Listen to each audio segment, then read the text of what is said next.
All right. What's up, YouTube? It's your girl JB, and I'm back with another motherfucking video. All right, y'all. So today, first of all, don't mind my bags under my eyes. I am a mom. This is what happens when you become a mom. Um, but anyway, we're gonna react to Michael Jordan and Stephen Curry have a sit down and they talk. This is I felt like this was really interesting for me to react to because these are like, to me, these are like two of the best players in the world.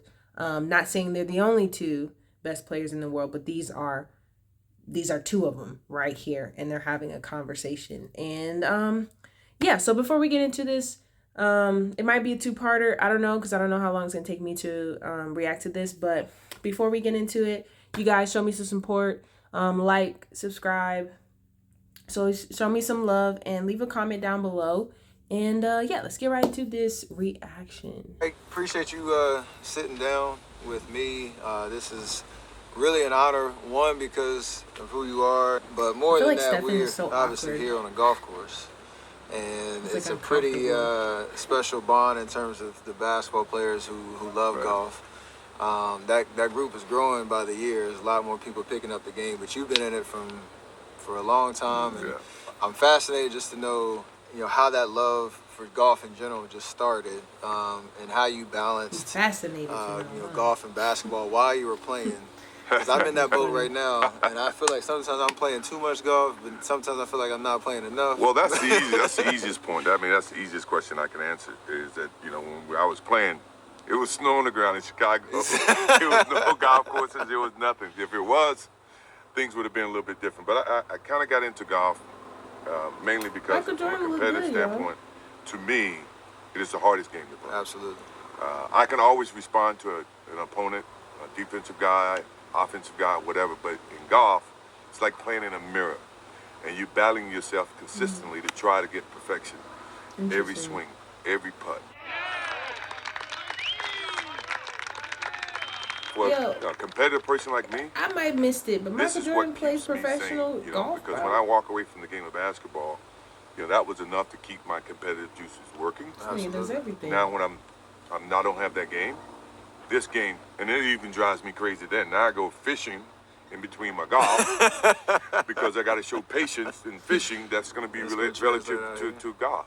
Good morning and welcome to the first day of the 43rd Ryder Cup. So I knew Michael Jordan played baseball, obviously, right? We're here at the Ryder Cup. We're here at should know Rubens that. Straits. If you don't know that, I'm you've been fascinated sleeping by under a this fucking event. rock. This is my first time here. But When you get here and you see the not golf. atmosphere, I didn't you know see golf.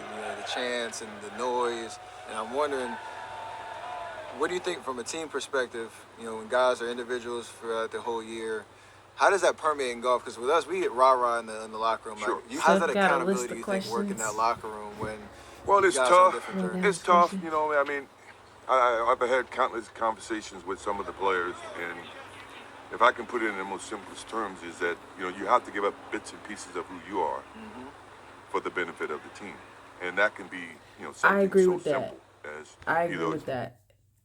When you are on a team and you're playing a sport or doing anything on a team, you do have to end up giving up bits and pieces of yourself for the betterment of the team. And by that, I mean, I can only speak from my perspective. I can't speak from Michael Jordan's perspective. But for me, it's like sometimes you need to shut up. You know what I'm saying? Like, if you don't agree with something, but you know that it's probably best to do it that way, then it's always good to bite your tongue. You know what I mean? But if you're like for instance, if you on the court and you playing like shit, if you're playing like shit on the court, nigga, get your ass off the court. Look, coach, sub me out because I ain't doing shit, and put in the next nigga that's actually doing some shit. You know what I mean? So we can win this game. So I think that's the best example I can give is like sometimes you have to give up a part of yourself for the betterment of the team. Like sometimes you got to sit down. You know what I mean? So that your team can win. And that's a part of being a team. If you can't do that, you're in the wrong sport. Response, support, spending time, having lunch, dinner, either way. I learned that later in my years because initially in basketball, I was so focused in my craft that's what matters the most. But to win, you have to give parts of yourself to other people and look at people in a different manner and you come to accept them. Ryder Cup is very similar in the same sense. I mean, yeah, you got Tiger Woods on your team. Okay, Tiger Woods can only win 1 point. Yeah, 1 point. You know, and he may not even win. It depends on if you're playing alternate shot. So it's things that you have to, factor in. Our best asset is on singles, but we always seem to struggle in alternate shot and best ball. And that, I think, has been something that the European team has always been able to capitalize on. And for us, we should learn from that. Well, a fixture at Ryder Cups through the years. I first remember seeing Michael Jordan at his first Ryder Cup in That's a true Valderrama, athlete. Like, Spain Michael in Jordan is a 1997. true These athlete. Like, guys he's not could a go to ball any event they player. wanted in the He's world, an athlete. and they never miss If you the can, Ryder Cup. like, I know you've traveled to. if you can or have the desire to perfect your skills in different games and different sports and different activities, you are an athlete. And he's been able to do so successfully. Maybe not baseball wasn't really successful, but he made it on a team, so obviously he was successful at some point. But like, to use your skills in multiple categories and be able to increase your skill and perfect your skill in those different categories, that's a fucking legend. That is a GOAT. Europe and been on the road venues, you've been in home venues. If you were on the Ryder Cup team, would you rather be playing on the road, somewhere in Europe, playing against that road crowd, being able to shut them up, or would you rather be on home turf, hyping, feeling the energy here with the home atmosphere? You know the answer to that. I know. I just want to hear it. I'd rather be on the road. I'd rather be on the road. I love playing on the road, and it seems as though your concentration level is much better. You know that you're not expected to win, so that you can have the opportunity to prove the unknown. And a lot of times when you play at home, Me personally, I like you let home your hair games down, better. you get relaxed. You see. However, I did enjoy traveling to other teams, other schools, other games. You know what I'm saying? But I like home games better because my school, I went to a D1 school, and my school, like, they had some not mascots, but like they were called the Crazies. The Crazies was like a group of people that would hype up the crowd and hype you up in the games. And so like those home games, those are the best because you already hyped because you about to play. You know what I'm saying? For those who did play. No shade, but all the shade. Because you're about to play. And then you have your friends there, your fans or the people who support the sport, and you are there cheering you on, being loud, getting you hyped, and that energy is fuel. You know what I'm saying? And an away game, that other team is getting all that fuel. You know what I'm saying? And sometimes sometimes I don't mind away games though, because it kind of like it puts more pressure on, which I like. You know what I mean? Like, because their crowd is hyping them up, they're getting hyped, which means they're going to play better, which means it's going to make me play better. So I like games like that. But I prefer home games. You see more family. You got to worry about tickets. You got to worry about so many other different things. So I always love playing on the road, so it minimizes my thought process and I can focus on my craft. And I would imagine if I was playing on the Ryder Cup, I would much rather play in Europe than to play home. And there's another one for Dustin Johnson. That's Michael Jordan. This a little bit. You can see it in a lot of the guys, and it comes in a lot of different ways. I can see a little bit of myself in JT. I can see a little bit of myself in Brooks. I can see a little bit of my calmness and confidence. It's weird. To me, in it's DJ. weird to So, see someone hype I over can see golf. a lot of those qualities that take to be successful. I've always wanted to try Basketball, golf. especially. So I don't know what the in hype way that the you play hype the is really game, you about, could other than like impact miniature the game on golf. both ends of the floor. But I'm sure you always it's felt interesting like there because it's was such a time for you to quiet flip the switch sport. and get things back under control. And for them to In be golf, you hyped can't is really like, I don't control know, what the it's other weird. person's doing. How do you think that mentality is mastered in golf? I think in that when I talk to situation? all of my buddies, and when they're playing the big matches, and I see that they're leading, the first thing I type to them or I text them is keep it simple. Because now you're not trying to overthink. Just keep it simple. Fairways and greens. Blah blah blah. You can't get it all back in one hole. You got to take it shot at a time. to me, those are simple conversations. That's a simple way to stop what you're thinking. I know it's a Ryder Cup. I know there's a bunch of people watching. I'm down 5 and after 5. Let's just keep it simple. Let's hit fairways and greens. Now, that's all you can do. You know, you can't just turn a switch and say, you know what, erase the 5, let's start all over again.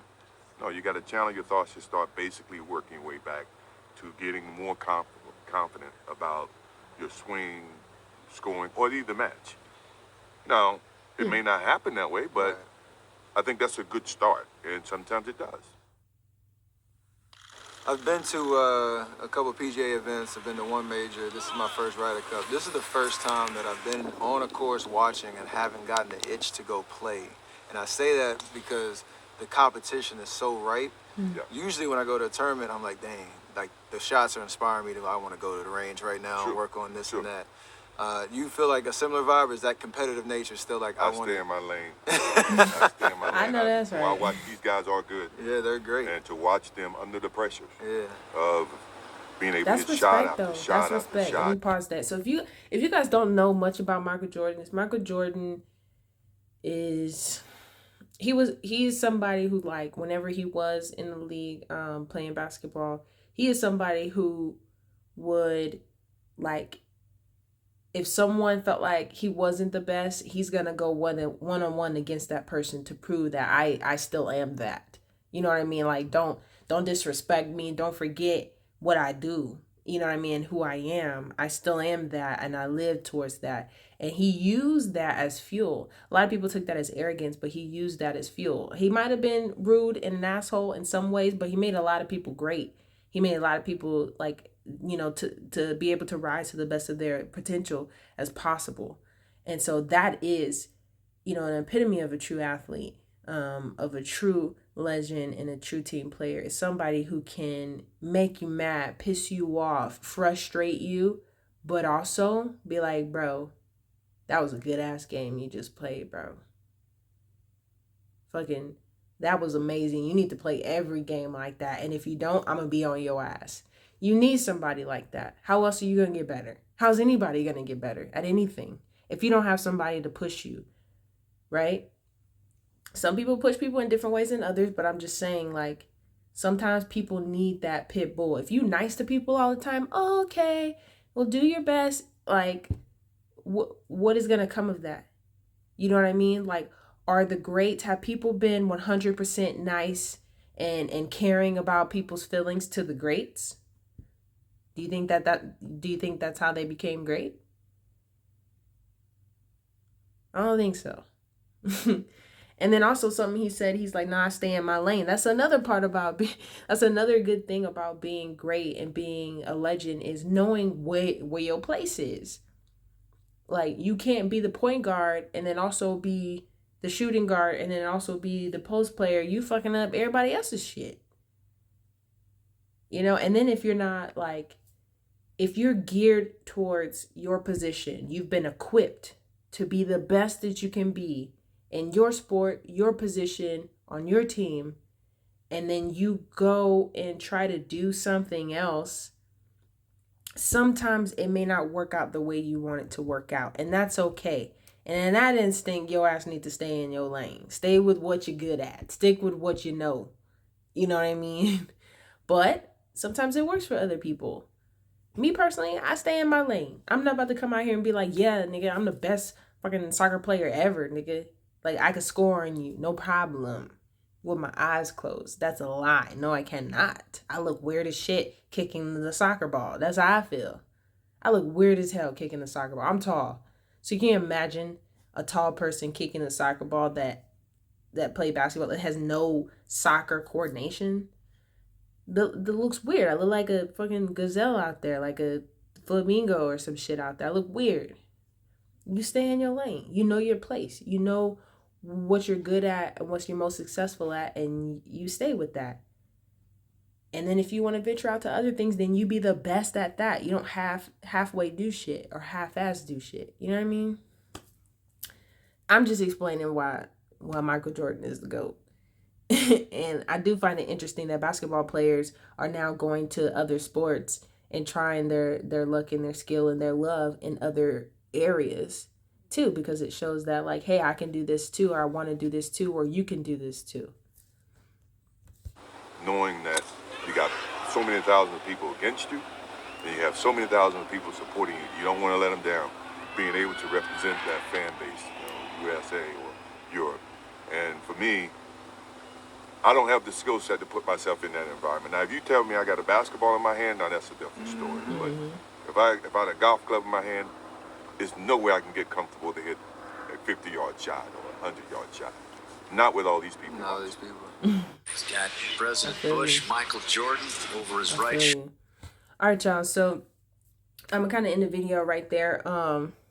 Not gonna lie, what wasn't the conversation I thought it would be, you know, but this is a raw reaction for you guys. It's my first time watching. I'm watching it live.